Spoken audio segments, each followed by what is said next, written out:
The Oscars race is in full swing with the 2019 Golden Globe revealing its winners on Sunday.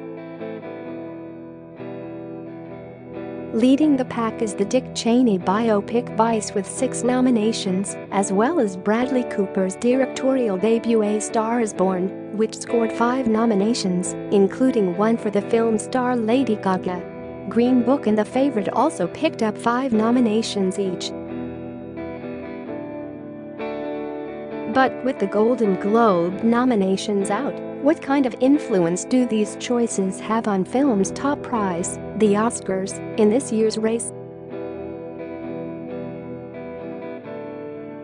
With major Globe nods for Best Picture, Drama, Actress, Actor and Director, Cooper's directorial debut solidified its place as a prime contender when the nominations were first announced.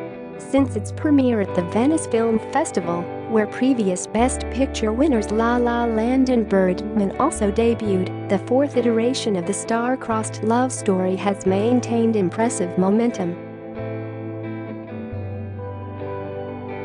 Critics love it, and so do audiences. So far, the film has earned over $200 million in the US alone, meaning many viewers saw it twice. The last tragic love story to galvanize the public in quite the same way, Titanic, cleaned up very nicely at the Oscars. A Star Is Born could very likely do the same. Bohemian Rhapsody has resonated with the legion of Queen fans to the tune of $700 worldwide. Unlike A Star Is Born, however, the biopic didn't hit the sweet spot with critics, many of whom panned the film. Oddly, that hasn't dimmed its awards prospects, with the film landing in the Globe's race with a Best Picture, Musical or Comedy, and Actor nomination for Rami Malek. The Screen Actors Guild also surprised, nominating Malek in the film for its Best Ensemble award. Don't discount its chances at the Oscars. The show needs a hit film to lure in viewers, and this could do the trick. First Man and Widows were considered front-runners long before they even premiered due to their pedigree.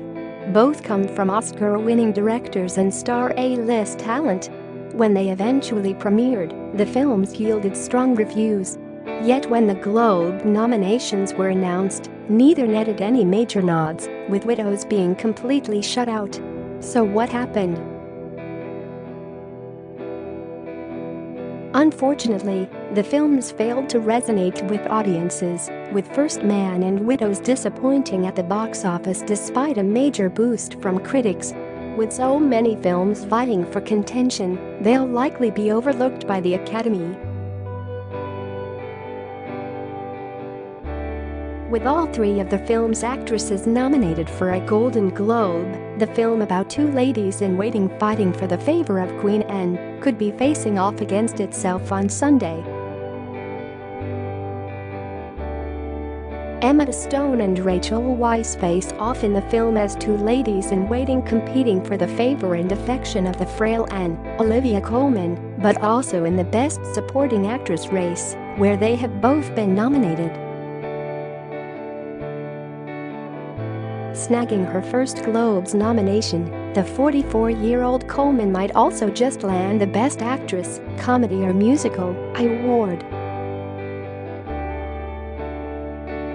Emily Blunt landed a Golden Globe nomination for her portrayal in Mary Poppins Returns. The actress has had an incredibly busy year. While Blunt, 35, was nominated for just 1 Golden Globe, she scored 2 Screen Actors Guild Awards nominations, one for her role as Mary Poppins and another for her performance in A Quiet Place. Mary Poppins Returns has raked in over $100 million in the US box office so far. Her husband, John Krasinski's A Quiet Place also did well with over $188 million in the US box office and over $340 million worldwide. The 76th Annual Golden Globe Awards air January 6 at 8 p.m. Eastern Time on NBC.